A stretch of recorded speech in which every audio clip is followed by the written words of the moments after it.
Hello,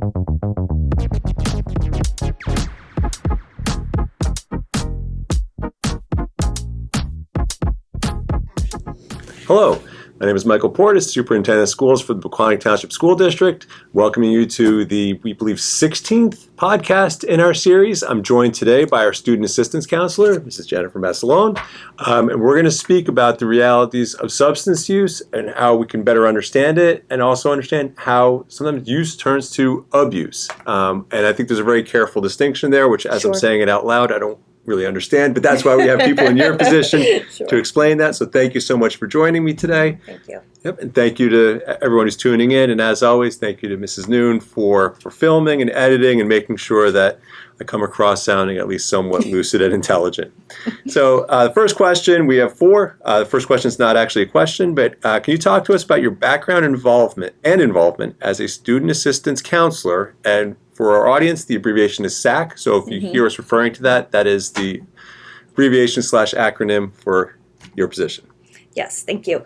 Well, I've been a school counselor for over 20 years, and within that time, I've worked at the middle school level, the high school level, and most recently, before coming to Pequannock, I was a coordinator of a mental health, school-based mental health program in Passaic County. And what we did is we served students who had school refusal, who were coming from treatment, substance abuse facilities, mental health facilities, and really helped acclimate them back into the school system using some mental health protocols, as well as students who had other mental health and substance issues that were really interfering with their ability to access their academics.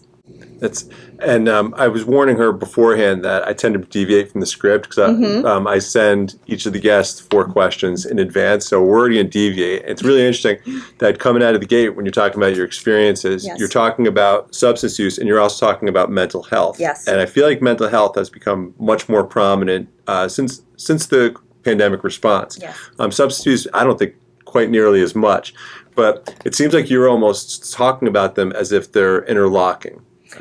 Yes, I agree, and they are interlocking. A lot of the statistics with adolescent substance use, you're absolutely right, since COVID actually plateaued a little bit because the age of first use around that early middle school time, many of these students were quarantined. So there's a lot of research coming out about how did that affect first use and then moving forward. But yes, it is combined. In a lot of the treatments, you're not only dealing with the addiction, because there is the physical and the psychosocial addiction, but you're also addressing what got a person to that point. Yep. Somebody doesn't wake up saying, I want to become addicted. Yeah. So what I'm curious about, and a lot of the treatment modalities are curious about, is what led somebody to this place. And a lot of times something has happened to that person. There was nothing wrong with them, but something has happened that led them to choose this way to regulate. Yeah. And then in turn it gets a little bit out of hand. And it's fascinating to me too, from having worked with helping students manage behaviors. And you always look to what is the antecedent, what's triggering this response. And as you're talking about that first use as well, I think back to it was around 96 or so. I got my first certification to be a teacher in New York City, and part of that was we had to attend a program on drug and alcohol use detection, and it was fascinating. And their model was not a complete abstinence model. It was delaying first use model. And they had a better term for it. But they presented us with data. If a student tries marijuana for the first time at 12, what is the likelihood that they'll eventually become addicted to something much stronger? And I think they actually focused on heroin, which wasn't nearly as prevalent in the late 90s. Sure. Unfortunately, as it is now. But we looked at 12-year-old, we looked at 16-year-old, and then 20-year-old for first use. And the statistics were startling. And I find it fascinating that quarantine, which I don't think served too many benefits, but that may be an interesting offshoot from it if it was delaying that first use for a lot of our kids. Yes, a lot of the researchers are saying exactly that. This is actually something exciting and a real-world experiment that they get to see the outcome of, because you're absolutely right. If you can delay first use, a year or two, Yep. it does, reward itself in spades down the line. And that's what they're really looking to see. And that will then drive a lot of the models moving forward. Yeah, and it sounds like it's a very fluid design. Yes. That you're being proactive and reactive simultaneously. But if you have the data to drive it, it becomes a very interesting process. Yes, no, you're absolutely right. Substance use is proactive in what's underneath and driving it, and how can we adjust that and teach the skills. But it also has to be reactive because it has entered the reward center. There are dopamine hits. There is a physical response to it. So you do have to work both at the same time, and that's what makes it such a unique disease. Yeah, very interesting. And I'm glad, too, that I was able to kind of nerd out and start talking about data-driven analysis, too, because that's one of my passions as an educator. So thank you for indulging that. Sure. So back to the script. So how would you describe the process involved in and allure of substance use? And you've touched on it, but I think now we can kind of look at it a little more directly. Yes. I think the allure for anybody goes back to really just attachment, when children attach to caregivers, in that our bodies will always seek out safety, no matter what, physical safety and emotional safety. So that's why when you have a child and a caregiver and there's a disruption in that, that's life and death safety to a child. So now you go on, and if a child or anybody is dysregulated in any way, is super anxious, super depressed, either biologically or something typically has happened to that person to start that, they feel emotionally and internally unsafe. That can't sustain. You can't live feeling completely dysregulated. Yep. So the body will drive the person to find a way to find regulation. So it seems like a choice, but it isn't always a choice. It's a survival mechanism. Your body will always try to protect you. So if somebody is feeling dysregulated, depending upon how they've grown up, their communities will always look for something to regulate. So now we go back to what you were saying with first use. Let's just say we have somebody who is feeling very dysregulated. Now, to somebody, I'm thinking like with safety comes in connection. Safety comes in being seen, being heard. So now we have, let's just say, a sixth grader. Okay. Now this sixth grader is in the social part of development, where connection with peers is very strong, wanting to belong, all of those things. So now you add a substance that maybe makes you feel more regulated if you're super nervous or super anxious. Now you have something that will give you a quick fix, because it now releases dopamine and gets into your reward center, and it's paired with being included sometimes socially, and being connected with somebody who can now provide that. And that a lot of times becomes the process for children getting into substances. But whether it's children or adults, we are always looking for safety. And unfortunately, when we don't have the skills to manage dysregulation all the way along, we look for ways to relieve it. And relief isn't always nuanced. Relief isn't always gradual. Relief sometimes is so intense that you need to make it go away. And what better than something you could do very quickly that will have a quick effect. But unfortunately, the things that offer relief are addictive and oftentimes habit forming, because you're entering the reward center for it to happen so quickly. So that is usually the process, is it's the body trying to do a good thing and trying to find you safety, but when the skills aren't there, it will find safety wherever it can. Yeah, and it's fascinating to play it through too, because I'm filtering it through my lens as an educator, my different experiences. And as adults, we're aware that with every benefit comes a cost. I manage a few medical issues, and I'm aware that the medications I'm taking generally have side effects. Now, they're in the bottle in like a 2-point font, so I'm like, I don't know what this is going to be. But at least I'm aware that nothing's perfect. But when you're When you're 12, 13 years old, you don't have that wide range of understanding because you're starting to come into your own socially. Yes. And I think back to many, many years ago when I was doing my student teaching. I worked for a semester with a 7th grade class. And I realized middle school wasn't the best fit for me. I was much more adept at working with older kids. I loved working with high school seniors. Same. But that's taste and preferences and comfort. But I found that the kids, whenever they had open writings, always wrote about friends. Yes. That was the topic. They were 12, 13 years old, and everything was centered on that. And I think around that age, where having worked in elementary school for 6 years, kids see each other like, you're a kid? Okay, let's go play.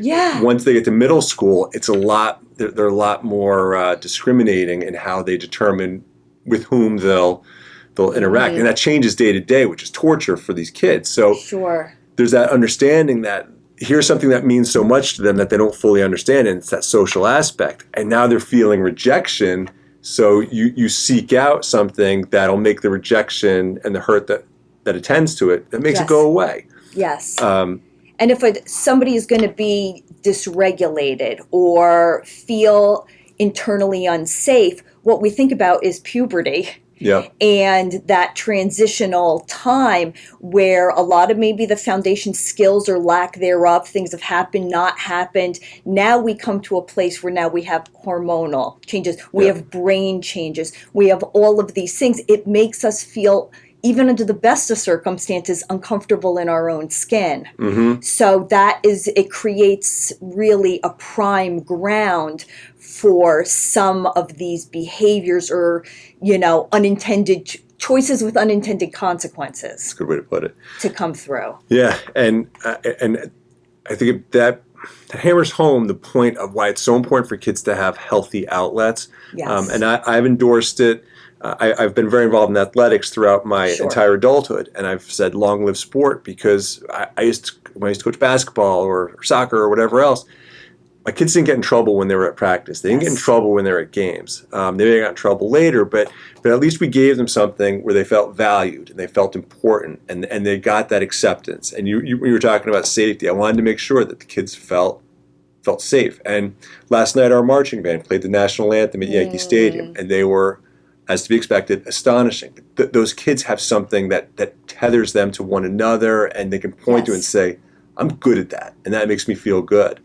And that, in turn, creates the safety that we were talking about. Also, too, sports or any activities offer boundaries. Yep. A structure which creates safety, consequences, and how to work through a consequence in a social manner. These, it seems like, okay, you're going to play and getting energy out, which is good, but it's the embedded life skills that it teaches that will help somebody say, you know what, I know this doesn't feel good. And when things don't feel good, I'm not at my best. Yep. So now here's something introduced that's going to give me a quick fix. But you know what? It doesn't feel as good as when my team wins the game, or, we all sit down and create, my daughter was into the arts, when we create a performance, when we create a project together. Yep. So that's where it doesn't have to be these big conversations about these are coping skills and, don't do drugs. I think it's embedded in authentic interactions, structure, things of that nature. That's learning the skill. So that's why the arts, sports, all of those things are so important. They're not extras. Yep. That's how kids absorb what they need. Yeah, and I'm glad you brought it into the arts as well, because I feel like the performing arts, you're up on stage, that there's a rush there, and it's incredibly disciplined. Even if you're doing improv, it's still disciplined, and it requires attention and dedication. And they become a family. Yep. Oh, absolutely. And that is so protective for mental health, substance use, that feeling of safety and connection. Yep. And even for people who don't want to be so public with their performances too, if you are a visual artist, or I think back to as a writer, why have I been a journal writer for almost my entire life? I don't completely know. I just know there's something that compels me when things are getting a little heavy. write it down. Find a quiet spot. Grab a cup of coffee, whatever it might be, and it is very therapeutic. Yes. Yes. So a lot to be said. I'm glad that we can kind of make this about me now too. It's very, very important. Hi, welcome to the Michael Portas Self-Indulgent Podcast. We're joined by Michael Portas. All right. Third question: how can we, as educators and family members, help to prevent substance abuse? I'm really happy with how this question was formed, and this is more self-promotion because I wrote it. But really, our audience is intended to be educators as well as family members, and family members isn't limited to parents. I realize parents, hopefully, are our main target audience. Sure. Siblings, aunts, uncles, grandparents, whoever it might be. Like you play a role as well. So how can these different people who care about young people and one another, how can they help to prevent substance abuse? I think it's twofold. I think first it's about the relationship. I've thought that always as a counselor. I can learn all these fancy techniques and have all these degrees, but if I don't have an authentic connection with the student, with my client, we're not going to go anywhere because everybody has the basic need to be seen and heard. And so I think, parents, of course, we worry. I always worry about my daughter getting involved in things. I don't have time. I'm working. Life is so busy. It doesn't have to be big. It could be authentic connections. Cueing into your child when you're asking about the day, not being on the phone. And this is hard. Yep. I'm very, tempted to check the quick text when I'm talking to my daughter. Yep. But looking in the eye, being genuinely interested, being curious about things. If they make a mistake, great. Use it as a point of curiosity. I wonder why you made that decision. I wonder what would have happened differently. I love talks in the car because you don't have to look at one another. Don't have maybe the radio on or have it on about their music, and then you're looking forward. You don't have to have that intimidating eye contact. Ask about the music. Get to know them, and I'll send my daughter silly memes or clips through Instagram that I know are so her. So she sees me interested, seen, and heard. So I think just creating that foundation of this is a place where I'm loved, who I am is okay, that's very regulating. And the more connection somebody has, and it doesn't have to be a parent. It's a village, grandparents, community members. That's why Pequannock is so wonderful. It's a community. That is its brand. And because of that feeling, you feel cared for. So again, just tuning in and attuning to your child and letting them have the natural consequences of behaviors. Yeah. That's hard as a parent, allowing them to struggle and helping them through the struggle. Let them be uncomfortable, because if a child can't have practice being uncomfortable, you go to the thing that will take away discomfort very quickly. Yep. Allow them to see you being human. Allow them to see you struggle, get through it, and have a resolution. Don't feel like, oh my gosh, I have to put a brave face on so they don't see me struggle. That's valuable. When you mess up, as you will, I mess up constantly, apologizing. Yep. Letting them see that those are life skills that just allow you to be your authentic self.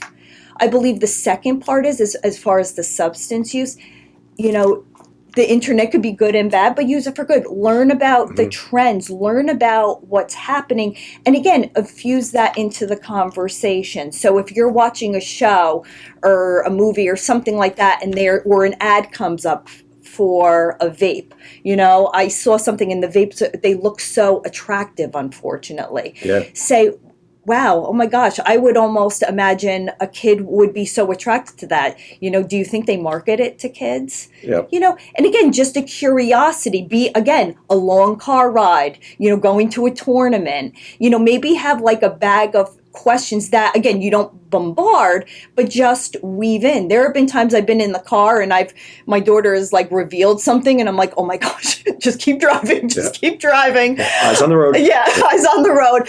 But that's the good stuff. And so I think just, again, infusing it naturally, letting them know that about these things and seeing where their head is. Yep. And again, trying to regulate your response, but also let them know what your values are. Let them know as a family, this 100%. is how we get through things. That's okay. Yep. And this is what we value. This is what we do. We do it together, And again, there were many people using medical marijuana. It's recreational, and talk about that. Why do some people, when they're of age, why do some people do it? Why do some people not do it?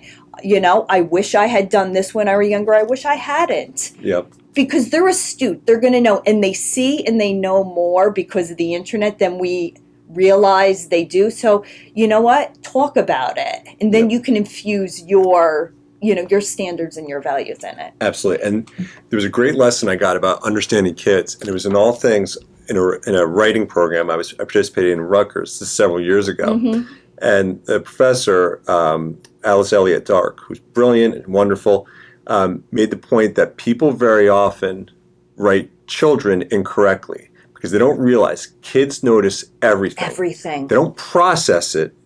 As they get older, they begin to develop those processing skills. Sure. But they don't miss a beat. No. And I'm so happy you brought up this idea of cueing. And I'll admit, when you first said it, I thought you meant like forming a line. I was like, what? Yeah. but like the kids need to read social cues. And I have no data to back this up. But I do worry about our very young kids right now who aren't getting social cues from caregivers. And Yes. you're right. This is very attractive. This is its own opiate. And 100%. if my kid sees this instead of seeing me making faces or singing songs, and parents, please know your kids think you have a good singing voice until they're about 6 or 7, and then they start to realize, not so much. yeah, it's not so great. But how we have kids who are missing out on it, and it's so critical because they're studying everything about us. But as they get older, it's the same kind of thing. And I think about my interactions. My kids are older, so they're in college or out of college now. But even driving back from Ithaca last summer, and I was with my son, and he played his music, and he's into hip hop and rap. I'm not. So when we got home, and he was telling my wife, yeah, we hit some traffic. It was a 3.5 hour ride. I was like, I think it may have been 12 hours because I wasn't really grouped. But we're listening to music. He was telling me the stories. The Atlanta rap scene has this. Oh, this guy's out of Chicago, and it mattered to him, and so it mattered to me. So while I wanted to be like, hey, maybe we'll work in a Van Halen song or something, it didn't work so well for me. Yes. But it's so interesting, and you were talking too, and I forgot to bring it up when we were talking about sports, because sports is a high pressure environment too. Yes. And very early on, I remember reading something. Somebody pointed out the best question to ask your kid after a game isn't did you win, did you have fun? And I was a pretty intense coach and just an intense person in general. Yeah. That's my major admission for the day. But I always wanted to know, like, did you have fun? Because if you're not having fun playing, well, why do it? And every now and then, my kids kind of look at me like, Dad, I just lost a playoff game 49-0. I didn't have that much fun. Like, maybe you did. I don't know. But that's how you infuse your value into it. It could be just a shift of a question to say, and again, he's not going to miss a beat, saying, okay, look at loss and fun can exist at the same time. Just like being uncomfortable and being okay can exist at the same time. And that's pretty higher order thinking. And that's why a lot of students, people are all or nothing. They say, oh my gosh, I'm sad. It's not good to be sad. Well, you can be good and sad at the same time. You can be in class and be anxious and still go at the same time. And that's really important. So just by saying, did you have fun? Dad, I just lost a game. Yes, but they can both exist. And that's a skill. So I'm gonna share this with my wife later. Okay. I don't exactly think she's a subscriber to the Michael Portas School of Parenting. Like you mentioned something about apologizing. I was like, yes, yeah, I haven't really developed that skill just yet. Maybe I'll work on that. But it is important. And I joke. I mean, I used to tell my kids I made a mistake once, but I did it on purpose. Didn't like it, so I stopped doing it. Yes. But for the kids to see, like, yeah, guys, I messed up with this, and sorry, and I'm gonna be better with it next time. And for them to see that error is not it's not the end of days. It's a learning opportunity. And I've told them, like, the mistake you learn from is called experience. The mistake you don't is called regret. So let's focus on the experience. I know my wisdom is just so no, but brilliant. but again, they don't miss a beat. So you can, and that's the thing. We run social skills groups, and we do all of these things, and those things are really important to do. But we as parents, it doesn't have to be this perfect curriculum. Just being, like I said, I keep going back to authenticity, but they will pick up on the cue of, are you looking me in the eye? Are you not? Do you think this is important?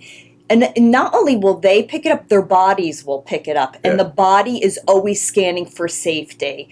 And safety is being seen, heard, and connected. And one of my bucket list items, I would love to do, I'd love to conduct parenting clinics in a judgment-free zone, but working with younger parents and just talking in a very open forum about experiences. And to really make it clear, and you brought it up, this notion of struggle, how important it is for our kids to learn how to manage struggle. And my wife and I have talked about this quite a bit. And as much as I use her as a punchline to nearly every joke I make, I'm really impressed with her abilities as a parent, because it's hard to watch your kids struggle. It's really hard. Viscerally hard. Yes, but they have to do it. And we've talked about it. At what point do you want your kids to learn how to manage struggle? Is it when they're 6? Is it when they're 10? Is it when they're 14? Is it when they're 20? And we see it all the time of people who want to take away their kids' problems when their kids are in college. No, they have to figure it out, and it hurts. Like if your kid calls you, it's like, oh, I'm having this issue with the professor. I'm like, oh, it stinks. So what are you going to do? It's not my professor. I did college. I'm done. But it's really, really hard. But what's harder is the outcome if you don't let them learn. Because by allowing them to sit with something difficult, and we know allowing somebody to struggle is a slower pace. You have to sit in it. You have to marinate a little bit. You need help in figuring out options. It's slow, but if you can build that muscle, build that pathway, when something, let's say when you're 21 and a big struggle comes, you don't have to search for the relief because it's too much, I can't handle it. If you can teach the steps along the way, well, it's like chipping away at the stress little by little. So what's left may not feel good, but you don't need the release like a drug, like an addictive behavior, like I have to escape into something. And I think it's that mental fortitude to be able to say, I can do this. And you brought up about this community, and I've been thoroughly impressed with the Pequannock Township community for a number of years. Still tell people the greatest recruiting tool for me as an educator to come here, and I've come here twice, which means I left once. But what was the community itself? I was so impressed when I coached against Pequannock teams. And then I was even further impressed when I started doing SAT tutoring and the level of appreciation. Those are very revealing characteristics. When I would have an opposing fan talk to me about how hard my kids played, that's a value statement, and that matters. But when you have a community that has support, I think it builds that fortitude. It does. For young people to know, okay, I'm going to try this positive thing, or I'm going to manage the struggle, and it may not work out, but I've got a support net to protect me. And I made an analogy in I think one of the other podcasts where I said if a safety net's too high, it doesn't serve a purpose because it's actually dangerous to get off it. If a safety net's set too low, it doesn't serve a purpose because you're just going to hit. So you need to find that right balance for it. And I think community really goes a long way towards helping you to figure out what is the appropriate height for the safety net for our young people. You have a place to belong. And if you go back to prehistoric times, you go out searching, and if you're by yourself, you're going to get eaten. But it's wired into us. You go out in a group. You go centuries, you go in your party, your community. That's what keeps you safe. Greatest torture you can do to a prisoner, solitary confinement. And that's why I feel like the best thing for any type of substance use prevention is how can we build connections within so you feel connected to yourself, but you also feel connected to the world around you. Absolutely. And then finally, the fourth and final question, and I think we've touched on it, but it's good to be able to point to something specific. I'm just going to read from my script. I realize that every situation differs according to myriad variables, but what's the most powerful advice you can provide to your audience, our audience, about helping people in our lives manage substance use and prevent abuse? And I was very intentional in saying people in our lives. So our main focus is on young people. We're looking at ages 6 to 21, really. Yes. But it connects to everybody. Yes. I think, we talked about the sitting with the difficult feelings and emotions. That's something I think, all of us, adults, children, everybody. But also, I guess what we haven't touched on is that those who are using, and again, it doesn't have to be substances. We have shopping addictions. We have addictions to the internet. We have perfectionism, workaholism. Everybody in our lives has some type of addictive behavior to help them manage on some spectrum of it. I think there's no shame in that. As I said, our bodies are always trying to heal, even with the things that are negative. The body it's trying so hard. There's no shame. I always say, you aren't born into negative behaviors. Okay, you're born, we all have temperaments and we all kind of guide towards certain things possibly, but we come into the world and things happen to us. Things don't happen to us. Sometimes, we don't always get what we need. As parents, I am such a true believer, myself included, we do the best we can.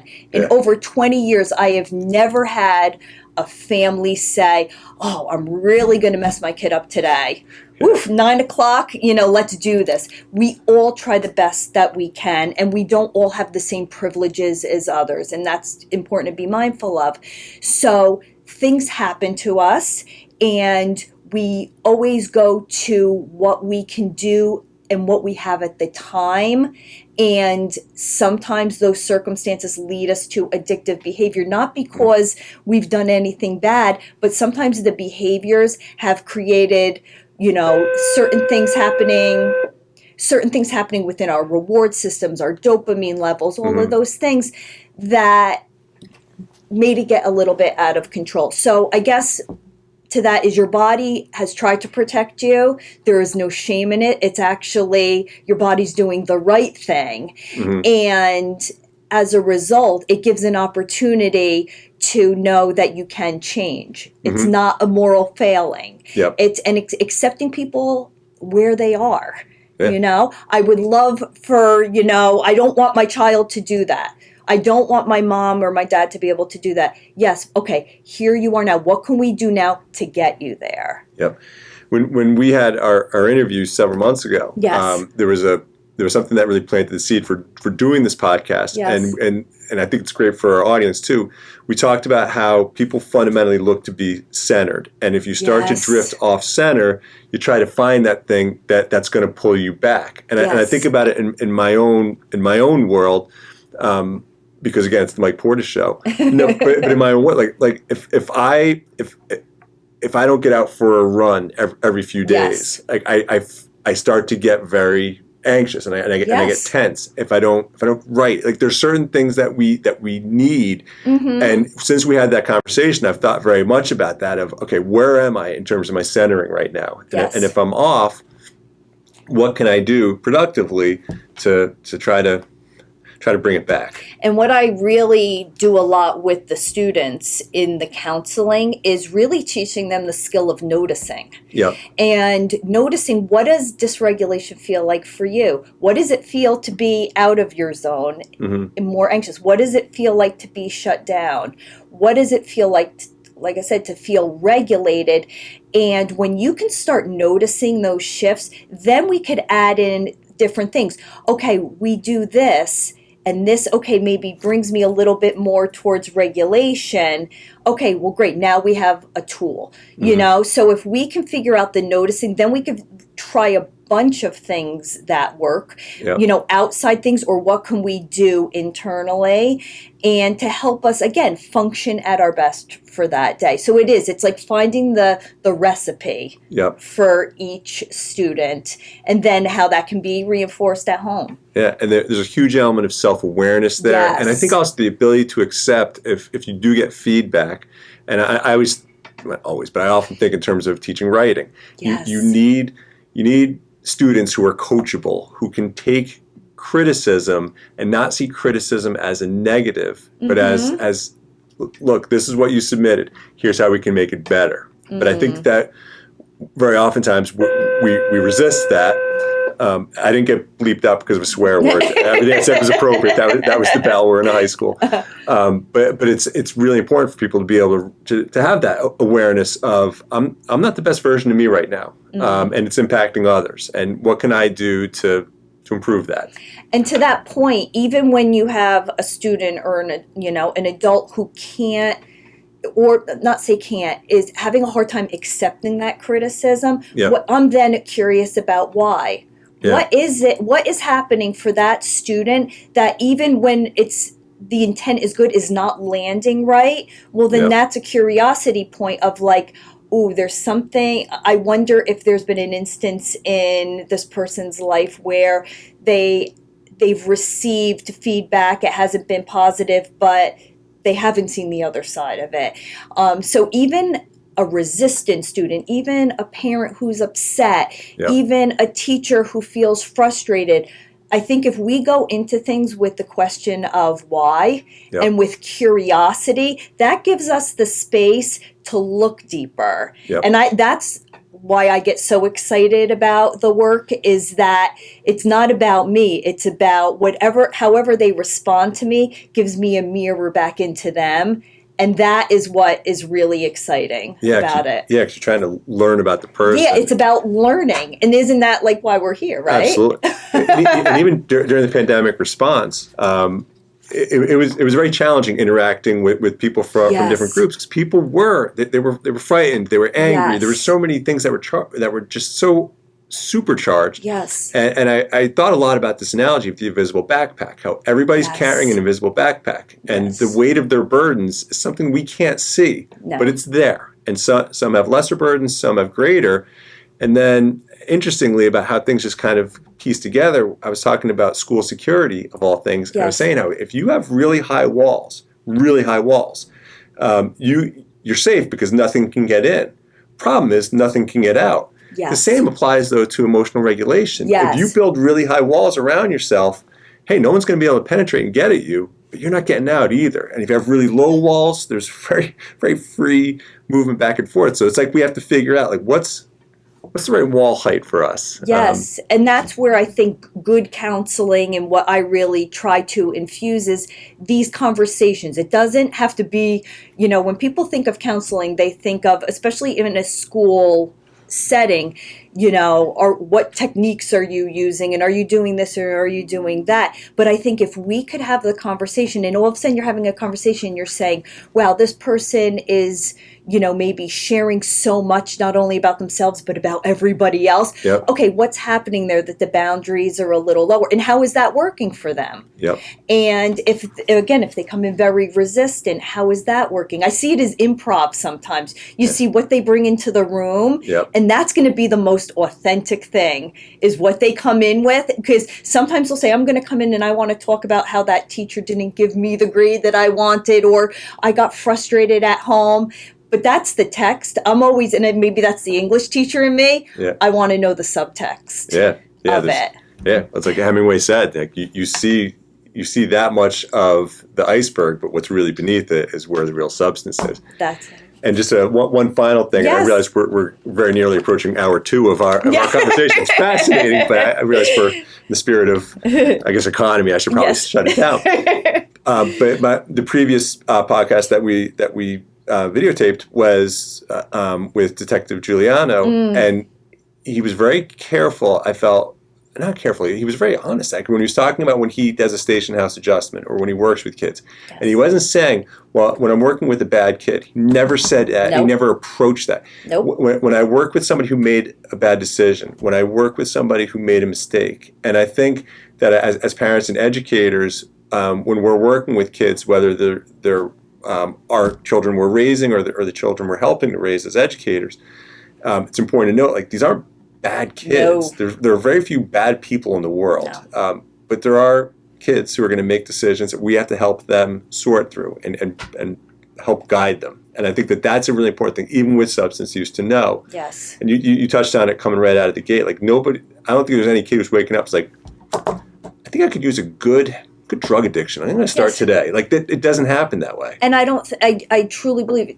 Children are, and nobody in general wants to disappoint somebody, because then that leads to disconnection. Yep. And nobody wants to feel disconnected. So if there is a person doing things that are leading to disconnection, I want to understand why that's happening, because nobody wants to feel that way. And they may not be aware that the behaviors are creating that unintended consequence. And I say, let these things happen in school, in middle school, high school, elementary school, because now here's a ground where we have that support net to help them through it. So you know what? If you're going to make the mistakes, and I don't even want to say mistakes, if you're going to make choices with, negative consequences, anything like that, let it happen here.